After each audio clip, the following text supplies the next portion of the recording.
L'Afrique et la Chine mettent dans la main pour un futur partagé.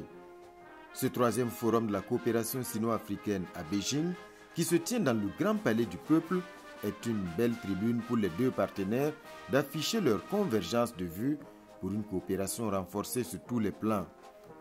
À la tribune de cette cérémonie d'ouverture, le président Xi Jinping réaffirme l'importance de ce partenariat pour son pays ainsi que son engagement à soutenir le développement sur le continent en respectant les principes de non-ingérence et sans poser de conditions politiques aux aides de la Chine.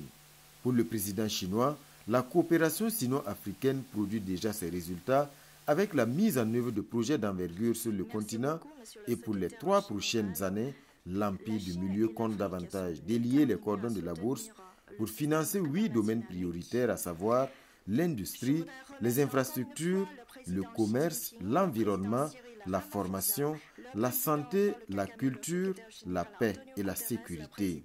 La Chine se positionne comme un des plus gros contributeurs de l'Afrique en termes de financement et un des plus gros soutiens donc, au développement de l'Afrique.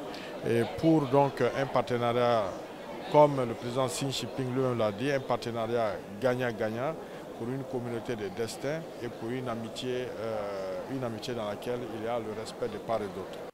Un destin commun Chine-Afrique, c'est également la vision du président de la Commission de l'Union africaine.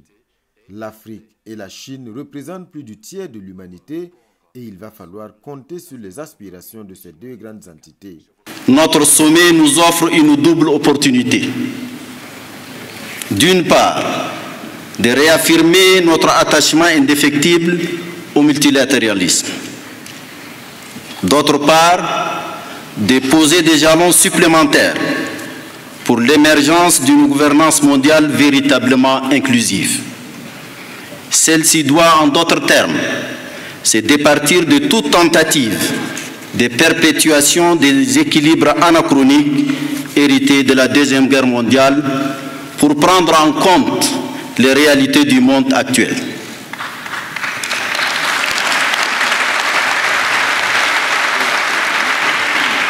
À cet égard, la réforme des institutions financières internationales et du Conseil de sécurité des Nations Unies deviennent chaque jour plus pressantes. L'Afrique et la Chine, une coopération sud-sud saluée par le secrétaire général des Nations Unies.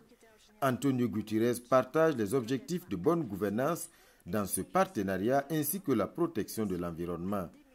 À cette cérémonie d'ouverture, le Burkina Faso et les 2 autres nouveaux venus dans la grande famille ont été accueillis par des ovations.